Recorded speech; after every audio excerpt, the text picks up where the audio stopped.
الحمدللہ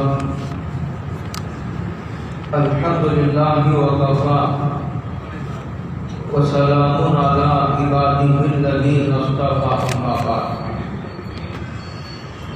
اعوذ باللہ من الشیطان الرجیم بسم اللہ الرحمن الرحیم یا بنی آدم خذوا زینتکم عند کل مسجد وکلوا واشربوا ولا تسرفوا انہ لا یحب المسرفین صدق اللہ مولانا العظیم۔ قابل قدر بزرگوں، دوستوں، بھائیوں، السلام علیکم ورحمۃ اللہ وبرکاتہ۔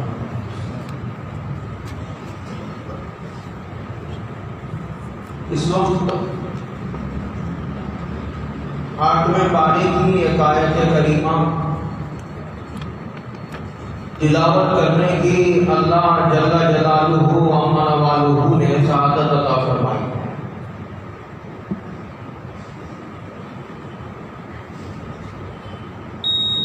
اس آیت کا ترجمہ یہ ہے،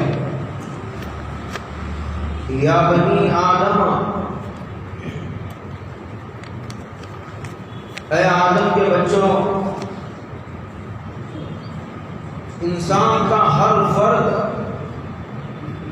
وہ حضرت آدم علیہ السلام کا بچہ ہے، بیٹا ہے۔ اس حیثیت سے پوری انسانیت بھائی بھائی ہے۔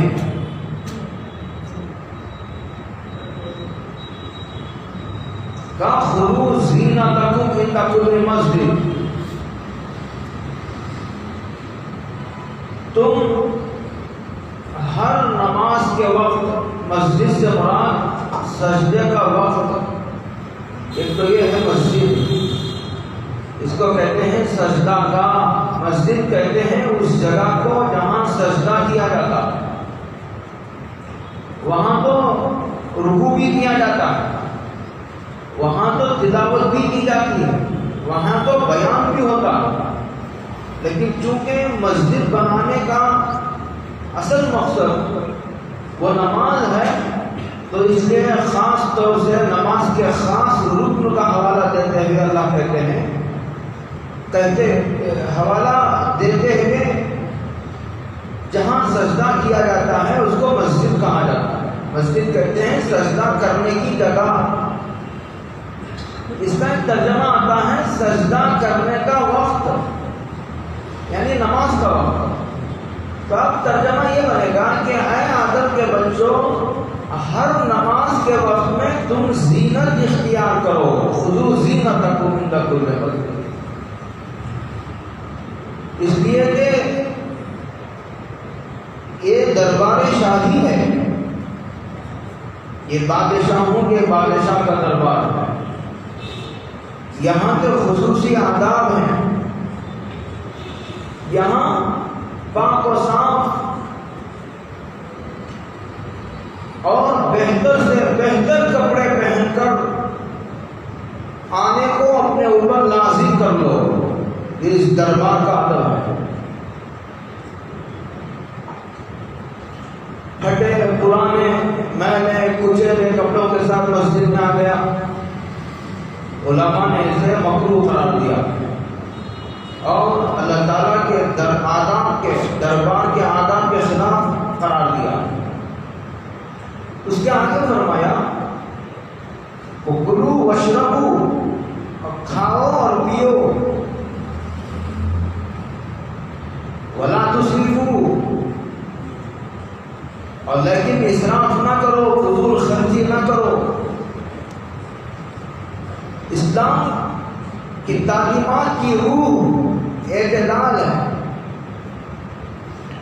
کہ نہ کھانا اور سنیاسوں کی طرح، جوگیوں کی طرح آدمی مجاہدہ کرے، کھانا چھوڑ دیا، پانی چھوڑ دیا، کوئی پانی میں کھڑا ہے، کوئی الٹا کھڑا ہے۔ مجاہدے کے ان طریقوں کو اسلام نے پسندیدگی کی نظر سے نہیں دیکھا، اور یہ فرمایا کہ یہ اسلام کوئی راہبانہ مذہب نہیں ہے، یہ جوگیوں کا مذہب اس امت کے آخری نبی حضرت محمد رسول اللہ صلی اللہ علیہ وسلم کے ذریعے سے پوری انسانیت کے سامنے ایک نظام حیات پیش کرنے کا کہ پوری زندگی کے ہر شعبے سے متعلق احکامات اسلام نے دیے. اس کو کہا کھاؤ منع نہیں ہے، واشربو پیو وہ بھی منع نہیں ہے، لیکن دو شرطیں لگائی ہیں. ایک شرط کا ذکر یہاں ہے، ایک دوسری شرط کا ذکر ایک دوسری آیت میں. دونوں کو ملائیں گے تو مکمل بات سمجھ میں آئے گی.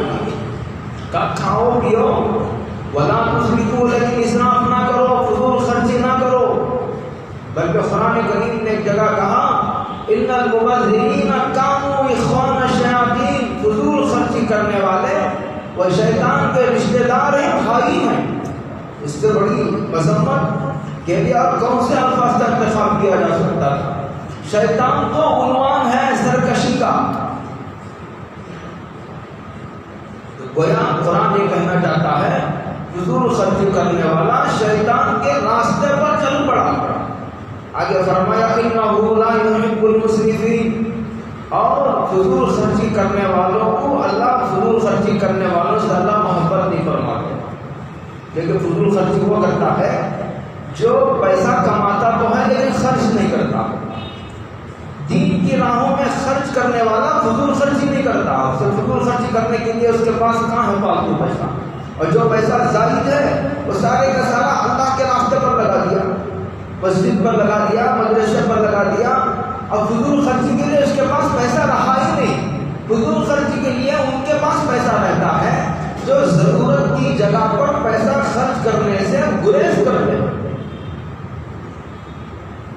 ایک دوسری جگہ قرآن کریم نے کہا یا ایھا الرسل کلوا من الطیبات واعملوا صالحا انی بما تعملون علیم. اے پیغمبروں کے گروہ، کلوا من الطیبات، تم حلال کھانے کا اہتمام کرو. طیبات کی مشہور تفسیر حلال سے ہے. اے انبیاء کے گروہ، تم حلال کھانے کا اہتمام کرو، حرام سے بچو، چاہے وہ سود کا پیسہ ہو، چاہے وہ رشوت کا پیسہ ہو، چاہے وہ دھوکہ دے کے کمایا گیا ہو، چاہے وہ جھوٹ بول کر کمایا گیا ہو، چاہے کم تول کر کے پیسہ کمایا گیا ہو.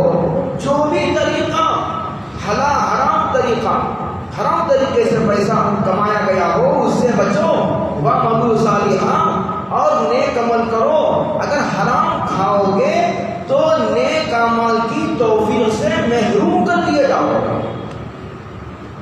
لوگ کھانے کی چھوٹی چھوٹی سنتوں کا لحاظ کرتے ہیں لیکن حلال کھانے کا اہتمام نہیں کرتے. حرام ملازمت ہے اس سے توبہ نہیں کرتے، جھوٹ بولتے ہیں، دھوکہ دے کے کمانے کو فن سمجھتے ہیں، جھوٹ بول کر کمانے کو تجارت کی مہارت تصور کرتے ہیں. ان تمام تفصیلات کی طرف قرآن نے اشارہ کرتے ہوئے کہا اے پیغمبروں کے گروہ، اے انبیاء کے گروہ، تم حلال کھاؤ، حرام نہ کھاؤ. ایک دوسری تفسیر اس کی یہ ہے کہ پاکیزہ چیزیں کھانے کا مزاج بناؤ، اس لیے کہ ہر حلال چیز نہیں کھائی جاتی. بعض چیزیں حلال ہوتی ہیں لیکن گندی ہوتی ہیں، ان کو نہ کھایا کرو. حلال بھی چاہیے اور وہ چیز گندی بھی نہ ہو. اچھی ہو سڑی ہوئی چیزیں کھانا اور گندی چیزیں کھانا، ایسی ویسی چیزیں کھانا جو حلال تو ہیں لیکن آدمی کو نقصان دیں، آدمی کے لیے نقصان پہنچانے والی ایسی چیزوں سے بچنا. لیکن اس کی مشہور تفسیر وہی ہے کہ حلال کھانے کا اہتمام کرو. وَاعْمَلُوا صَالِحًا، یہ کھانے کا سب سے بڑا اور عظیم اور مقدم ادب ہے. وَاعْمَلُوا صَالِحًا. اور مفسرین نے لکھا کہ حلال کھانے کا حکم دینے کے فوراً بعد قرآن کریم نے یہ کہا وَاعْمَلُوا صَالِحًا، نیک اعمال کا اہتمام کرو.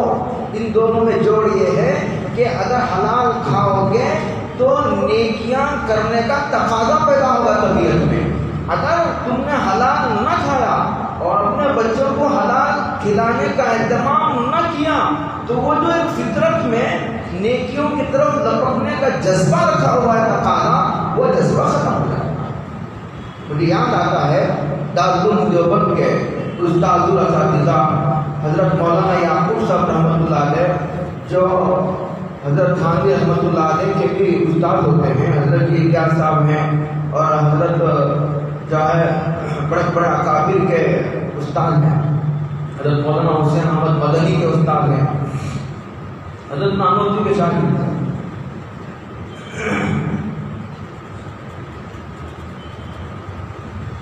وہ کہتے ہیں کہ دیوبند میں ایک غریب آدمی رہتے تھے، ان کا کاروبار یہ تھا کہ کھیتوں سے گھاس کاٹ کر لاتے تھے اور اس کا کاروبار کرتے تھے،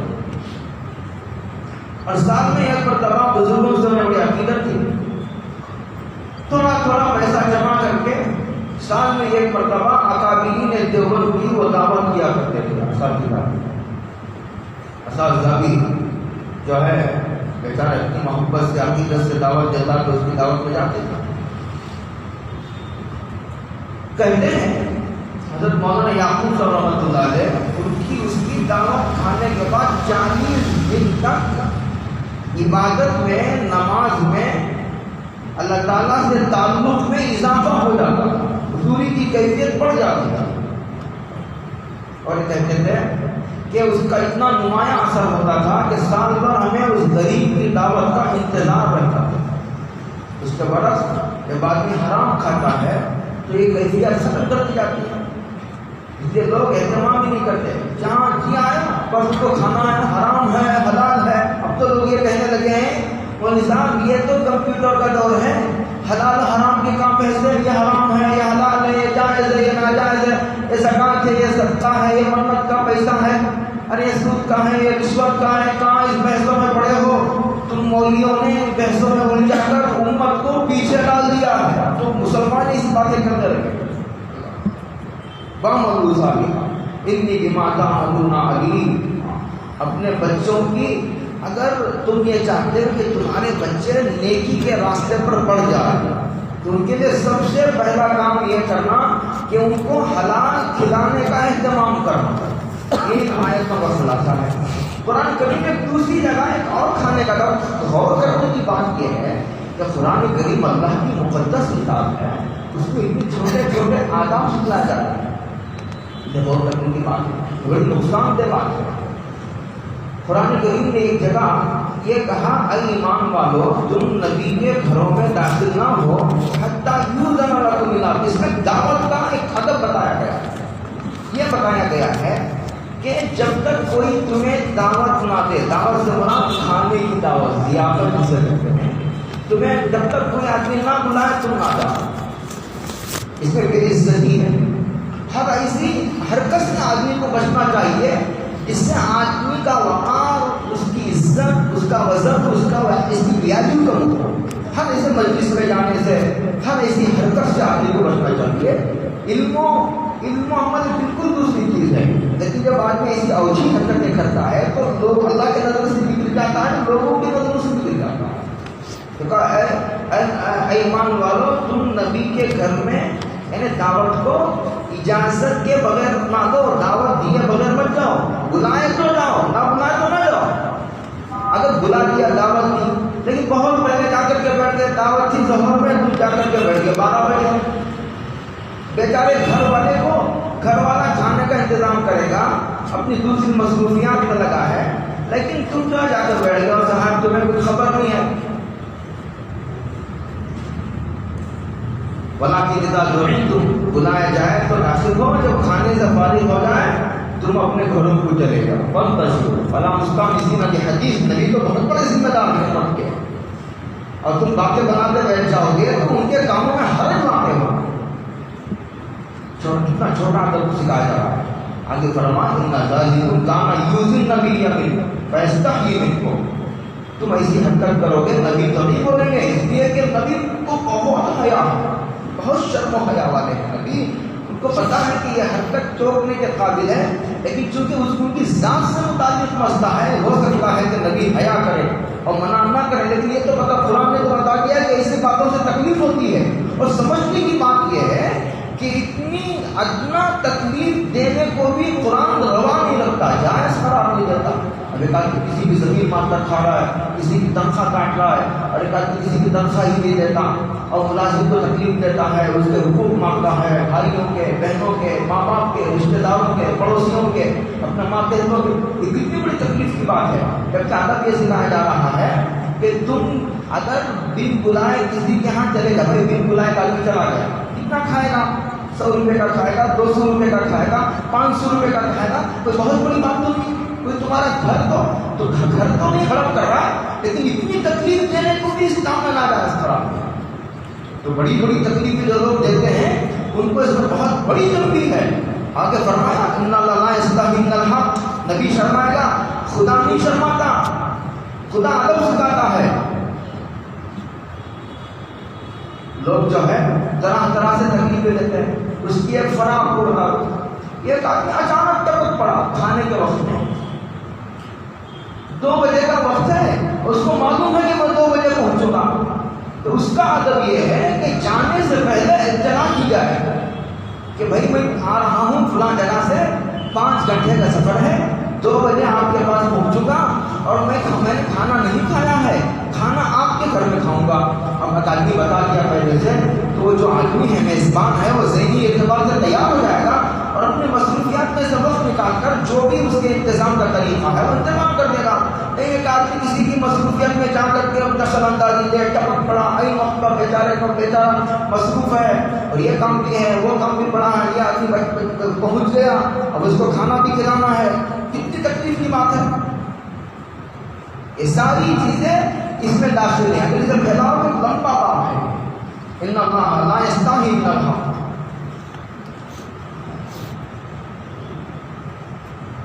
اسی لیے حضرت رسول اللہ صلی اللہ علیہ وسلم نے کھانے کے آداب بھی سکھائے. کھانے کے آداب کہ کھانا کیسا کھایا جاتا ہے، اس کے کیا آداب ہیں.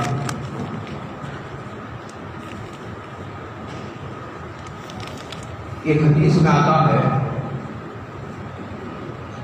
ابو سلمہ کے بیٹے تھے. ابو سلمہ ایک صحابی تھے، ان کا انتقال ہو گیا تو بیوی بیوہ ہو گئی، ان کے بچے تھے. تو اس کے بعد حضرت رسول اللہ صلی اللہ علیہ وسلم نے پیغام بھی نکال دیا. تو وہ حضور کے ساتھ کھانا کھا رہے تھے. ان کا نام عمر. کھانا کھاتے کھاتے وہ ادھر ادھر ہاتھ کبھی ادھر سے لیتے ہیں، کبھی کھانا ادھر سے کھا لیتے ہیں، کبھی کھانا ادھر سے کھا لیا. حضور دیکھتے رہتے ہیں.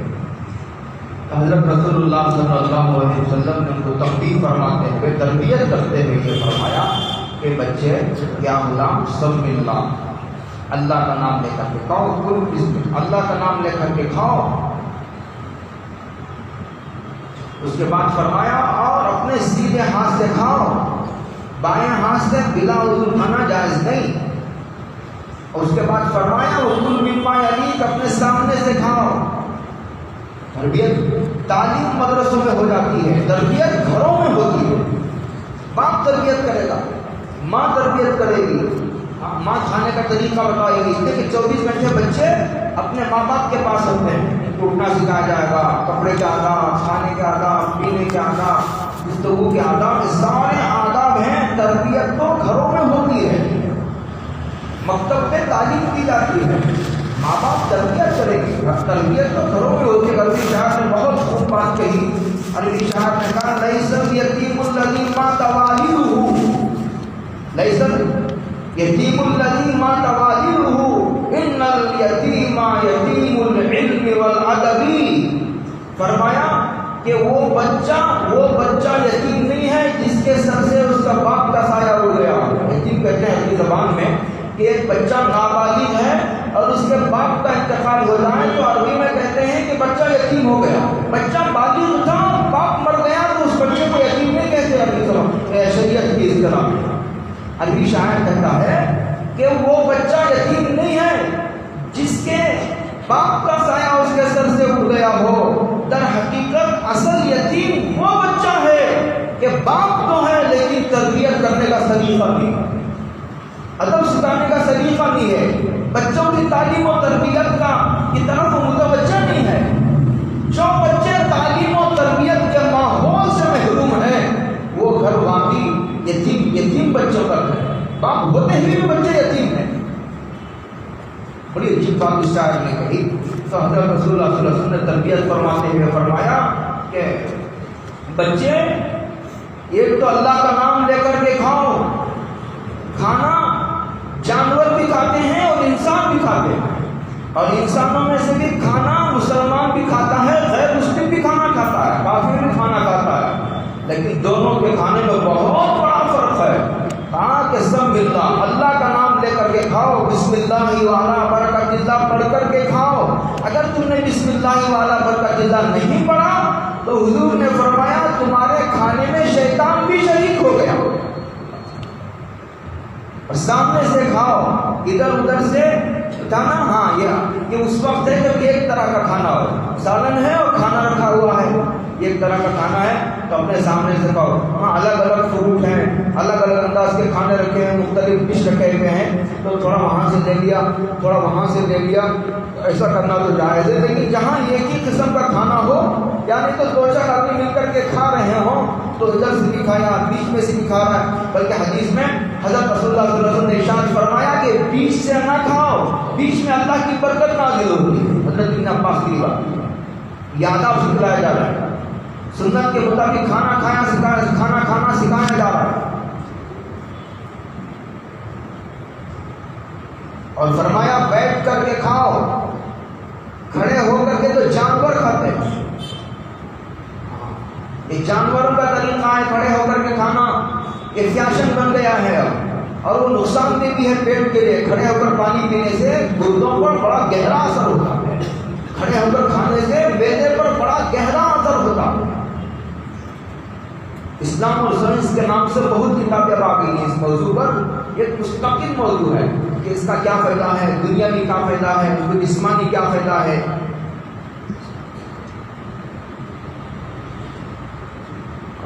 اور ایک حدیث پاک میں ہے حضرت رسول اللہ صلی اللہ علیہ وسلم نے ارشاد فرمایا 3 انگلیوں سے کھاؤ، یہ حدیث میں، یعنی ایسا کھانا جو 3 انگلیوں سے کھایا جا سکتا ہو، 3 انگلیوں سے کھاؤ۔ اگر کوئی کھانا ایسا ہے 3 انگلیوں سے نہیں کھایا جا سکتا تو 5 انگلیاں بھی استعمال کی جا سکتی۔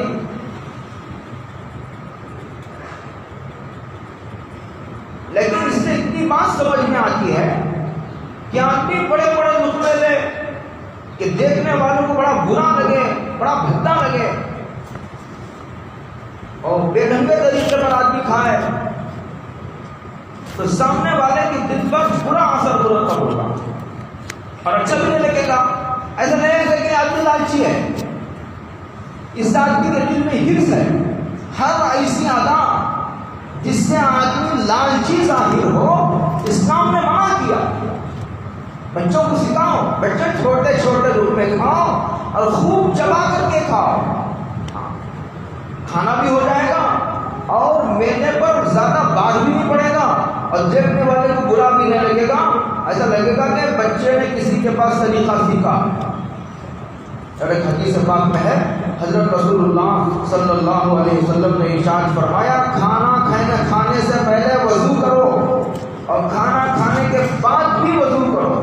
اس سے مراد کیا ہے؟ بعضوں نے کہا کہ اس سے وضو ہی مراد ہے، وضو بڑی برکت کی چیز ہے۔ بعضوں نے کہا نہیں، کھانے سے پہلے بھی ہاتھ دھو، کھانے کے بعد بھی ہاتھ دھو۔ ہاں یہ سنت طریقہ ہے، حضرت رسول اللہ صلی اللہ علیہ وسلم نے ارشاد فرمایا۔ اچھا اس کے بعد جب کھانا سے فارغ ہو جاؤ، حضور نے فرمایا انگلیوں کو اچھی طرح صاف کر لو، ایسا نہیں کہ کھانے کے جانے لگے ہوں ایسے ہی جا کر کے دھو دیا اور رزق کی بے ادبی ہو گئی۔ اتنے اسراف کو بھی اسلام نے برداشت کیا، قرآن نے حدیث نے ناقص بھی قرار دیا کہ 4-5 دانے لگ گئے ہاتھ کو، جا کر کے ایسے ہی دھو لیا۔ ہم سوچتے ہیں کہ چھوڑو 4-5 دانے چلیں گے کیا ہو گیا، لیکن حضور نے فرمایا یہ بھی رزق کی ناقصی کے برابر۔ اور برتن میں بہت سارے کھانے ہیں سیدھی طرح صاف بھی نہیں کیا تو اس نے ہاتھ دھو لیا آدمی، کہتے ہیں یہ بھی رزق کی ناقصی ہے، ہاتھ بھی صاف کرنا ہے۔ اس کے بعد فرمایا کہ برتن بھی صاف کرنا ہے، بلکہ حدیث میں حضرت رسول اللہ صلی اللہ علیہ وسلم نے ارشاد فرمایا، حکم بھی دیا کہ ہاتھ دھونے سے پہلے انگلیوں کو صاف کرو، ہاتھ دھونے سے پہلے برتن کو صاف کرو۔ بعض لوگ کہتے ہیں کہ ارے ایسا اس طرح انگلیاں صاف کر کے کھاؤ گے اور اس طرح جو ہے برتن صاف کرو گے تو ایسا لگے گا کہ ارے یہ کتنے دن کا بھوکا ہے، یہ تو بڑے فقیروں کے خاندان کا ہے، انگلیوں کو لگے ہوئے دانے بھی نہیں چھوڑتا، برتن کو لگے ہوئے دانے بھی نہیں چھوڑتا۔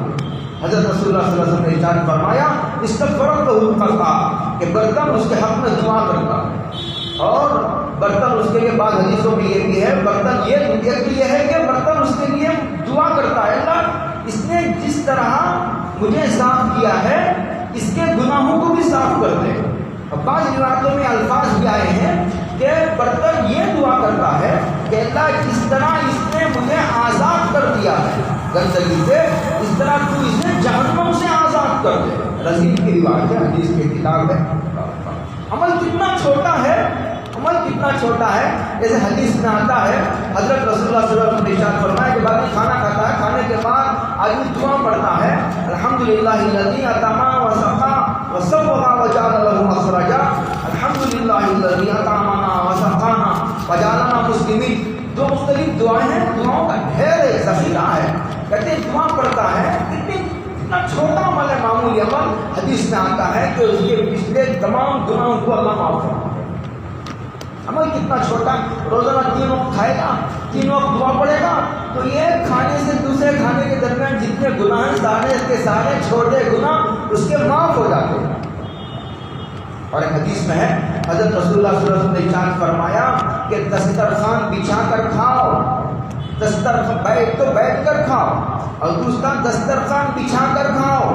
اور ایک حدیث میں فرمایا کہ اگر دسترخوان پر کوئی لقمہ گر جائے، لقمہ نہ گراؤ، توجہ سے کھاؤ، اطمینان سے کھاؤ، کہ ادھر ادھر توجہ ہے، فون پر باتیں ہو رہی ہیں، اطمینان سے کھاؤ۔ کماتے کیوں ہو؟ کھانے کے لیے تو کماتے ہو، کھانا بھی اطمینان سے نہیں کھاتے، کھانے کے لیے کماتے ہو، کھانا بھی اطمینان سے نہیں، جلدی جلدی گڑبڑ میں کھانا کھا رہے ہو، اس کو ڈانٹ رہے ہو۔ اور غم کی یہاں تک روایتوں میں لکھا ہے، بعض بزرگوں نے آداب میں لکھا ہے، کھانا کھاتے وقت غم کی باتیں نہ کرو۔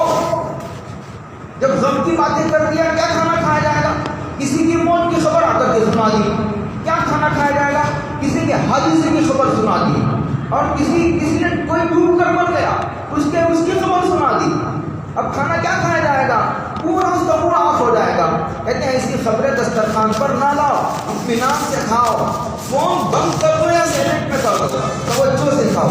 اگر اس کے باوجود بھی اگر لقمہ گر جائے تو حدیث پاک میں فرمایا کہ اگر کوئی اسے لگ گیا ہو، کچھ ذرات لگ گئے ہوں، اسے جھاڑ کر اٹھا کر کھا لو۔ اس سے پتا چلتا ہے کہ دسترخوان تو صاف ہونا چاہیے، دسترخوان صاف نہ ہوگا تو آدمی گرا ہوا لقمہ کیسے اٹھا کر کھا سکتا ہے؟ یمان کا وہ مشہور واقعہ ہے کہ جب ایران فتح ہوا اس وقت وہاں کی وہ تہذیب یافتہ ملک تھا، کھانا کھانے کے لیے بیٹھے لقمہ گر گیا تو اٹھا کر انہوں نے صاف کر کے کھا لیا۔ تو یہ وہاں کے کسی آدمی نے کہا کہ حضرت یہ کیا کر رہے ہیں، یہ تو تہذیب یافتہ ملک ہے، اسے تو لوگ بڑا مایوس سمجھتے ہیں، آپ لوگوں کی نظروں سے گر جائیں گے۔ تو حضرت حذیفہ بن الیمان کو غصہ آیا، اس لیے کہ ان کے دلوں میں حضور کی ایک ادنا سے ادنا سنت کی عظمت پوری کائنات سے زیادہ ہے۔ یہ ایمان کا تقاضا ہے۔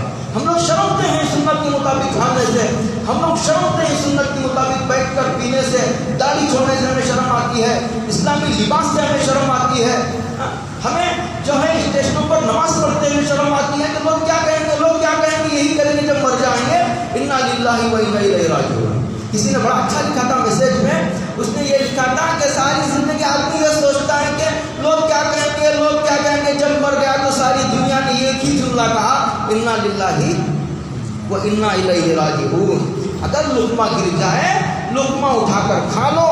اس کے بعد فرمایا ٹیک لگا کر نہ کھاؤ، ٹیک لگا کر کھانا یہ متکبرین کا طریقہ ہے۔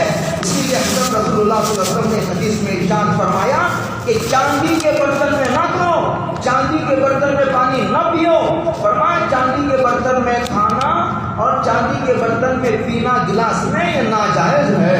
اور ایک حدیث میں غالباً یہ بھی ہے کہ جو آدمی چاندی کے سونے کے برتن استعمال کرتا ہے، جنت میں چاندی اور سونے کے برتن ہوں گے، اسے وہاں اس سے محروم کر دیا جائے، اس سے تکبر پیدا ہوتا ہے۔ ہاں، اس سے تکبر پیدا ہوتا ہے۔ آدمی جو ہے وہ اس قسم کی حرکتیں کرے گا تو اس حرکت کا اثر اس کے دل پر پڑے گا۔ دل بڑی نازک چیز ہے۔ اور ایک عجیب ادب سکھایا حضرت رسول اللہ صلی اللہ علیہ وسلم کے، چھوٹے چھوٹے ادب ہیں اور تفصیلات ہیں اس میں بہت سمیٹ رہا ہوں۔ حدیث میں کہ چار آدمی مل کر کھا رہے، کھجور ہے، ادھر سیب رکھا ہوا ہے، ادھر امرود ہے، ادھر پپیتا ہے، کاٹ کر کے پیس بنا دیے، 4-5 آدمی مل کر بیٹھ کر کھا رہے ہیں۔ تو حضور نے فرمایا ایک ایک پیس اٹھا کر کھاؤ۔ نہیں، ایک آدمی 2 اٹھا کے کھا رہا ہے، 4 اٹھا کر کھا رہا ہے۔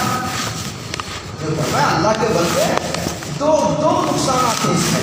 یہ اس میں یہ ہے کہ اس سے آدمی ایسا معلوم ہے کہ لالچی ہے، کبھی کھایا نہیں، تمہارے باپ نے سکھایا نہیں، سامنے والا بولے گا کبھی ادب شرافت کی وجہ سے، لیکن اس کے دل پر ہی اثر ہوگا۔ اور فرمایا 2 کھاؤ گے، اس جلد سے کہ ختم ہو جائے گا تو جو ہے سامنے والے کو گویا تم نے حق مار دیا۔ اور مجھے یاد آیا ابھی 6 مہینے کی بات ہے، حضرت مولانا ابراہیم صاحب رحمت برکاتہ ابھی انگلینڈ کے سفر سے واپس آتے تھے اجتماع، وہاں سے واپس آتے ہیں ان کو جو ہے فلائٹ میں ہارٹ اٹیک ہوا۔ ابھی 6 مہینے پہلے کی بات، ہارٹ اٹیک ہوا تو ایمرجنسی وہاں ڈاکٹر وغیرہ بھی ہوتے ہیں، راستہ کیا تھا تو انہوں نے جو کرنا تھا وہ علاج کیا۔ اس کے بعد دوستوں نے مشورہ دیا کہ حضرت پیچھے کی جو سیٹ ہے وہ سیٹ خالی پڑی ہے، آپ اس پر لیٹ جائیے۔ اب اندازہ کرو کتنا استحصال ہے، لوگ زمینوں پہ زمینیں کھا جاتے ہیں۔ اب تو لوگ مدرسے کے پیسے کھانے میں نہیں ڈرتے۔ ہمارے بزرگ کو کسی نے لیٹر پیڈ پر اپنا ذاتی خط لکھا اور اس میں یہ شکایت کی تھی کہ مدرسے سے برکتیں ختم ہو گئی۔ پلٹا کر کے بزرگ نے لکھا تھا مدرسے کے لیٹر پیڈ پر اپنے ذاتی حالات لکھو گے تو مدرسے کی برکتیں ختم ہوں گی یا برکتیں آئیں گی۔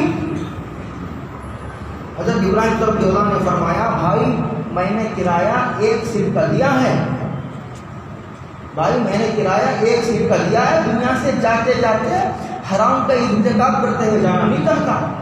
یہ استحصال ہے آخرت۔ چھوٹا چھوٹا ادب سکھلایا گیا کہ 2 کھاؤ گے تو سامنے والوں کو کیا ہوگا، جلدی جلدی ختم ہو جائے گا، 2 کھا رہے ہو، اچھا بھی نہیں لگتا نا، دیکھتے ہیں کہ منہ بھر رہا ہے، چبائے بغیر بھر رہا ہے، کتنا کرنا۔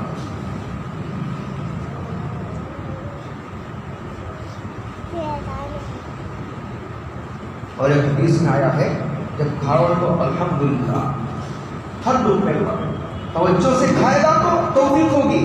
ایک کھانا کھایا الحمدللہ، پھر اطمینان سے دبا کر کھایا، 2 لقمہ کھایا الحمدللہ، 3 لقمہ کھایا اطمینان سے، ایسا نہیں کہ مائک لے کر کے اناؤنس کرو، الحمدللہ۔ اطمینان سے کھاؤ گے، توجہ سے کھاؤ گے تو توفیق ہوگی۔ حضرت رسول اللہ صلی اللہ علیہ وسلم کو اتنا احترام تھا اسلامی تہذیب پر، فرمایا کہ بسم اللہ پڑھ کر کھاؤ ورنہ شیطان تمہارے ساتھ شریک ہو جائے گا۔ جب شیطان شریک ہو جائے گا کھانے کی برکتیں ختم ہو جائیں گی، صحت جو کھانے سے مقصد کا صحت وہ فوت ہو جائے گی۔ اگر بھول جاؤ تو فرمایا بسم اللہ اولہ وآخرہ پڑھو، پھر برکتیں لوٹا دی جائیں گی۔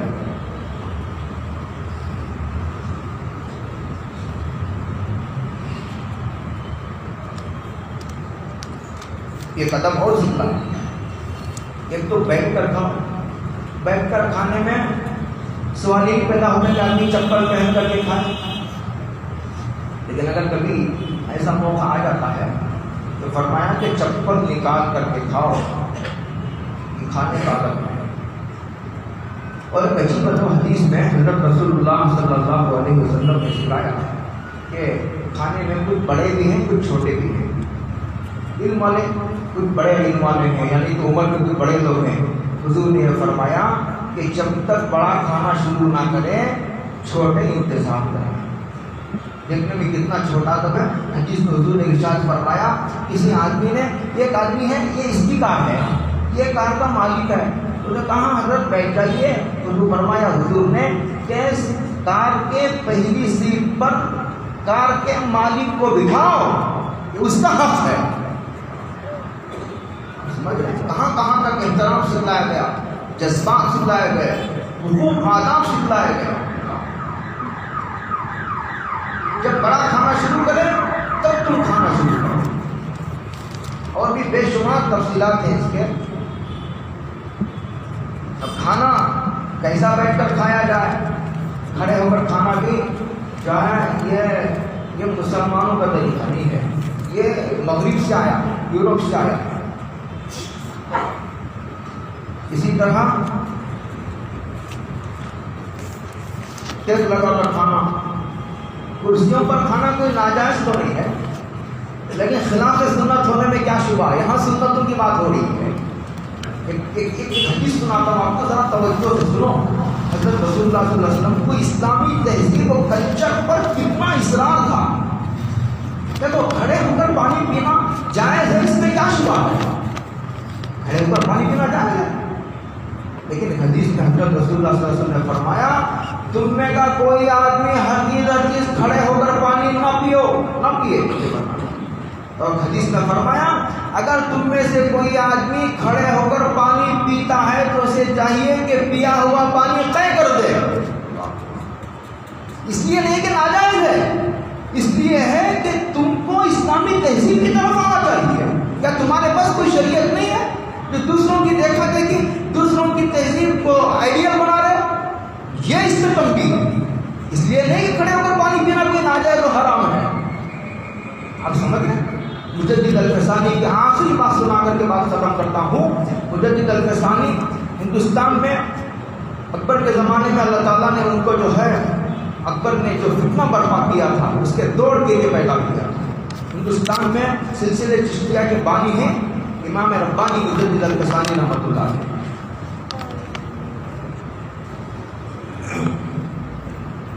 وہ کہتے ہیں کہ میں مجاہدات کرتا رہا، بزرگوں کے مختلف سلسلے چشتیہ، نقش بندیہ اور پتہ نہیں سلسلے بزرگوں کے سہروردیہ، قادریہ وغیرہ وغیرہ، ایک ایک سلسلہ ایک بزرگ سے ہوتے ہوئے ایک ایک صحابی تک جا کر پہنچتا ہے. تو مجدد الفسانی رحمۃ اللہ علیہ تمام سلسلوں میں مجاہدہ کر کے آخر میں فرمایا کہ تمام سلسلوں میں مجاہدہ کرتے کرتے میں جس مقام پر اس وقت پہنچا ہوں، اگر اس مقام کو بتا دوں تو سمجھ نہیں پاؤ گے، اور نہ سمجھنے کی وجہ سے مجھے کافی خراب ہو گئی. لیکن اتنی بات تمہاری سمجھ میں آ جائے، ایسی بات کہتا ہوں جو تمہاری سمجھ میں بھی آ جائے. فرمایا تمام ترقیاں جہاں جا کر ختم ہوتی ہیں، فرمایا وہ ترقی ادنا سے ادنا سنت کی برکت سے آدمی کو حاصل ہو جاتی ہے. اللہ سب کو عمل کی توفیق عطا فرمائے. آخر دعوانا الحمدللہ.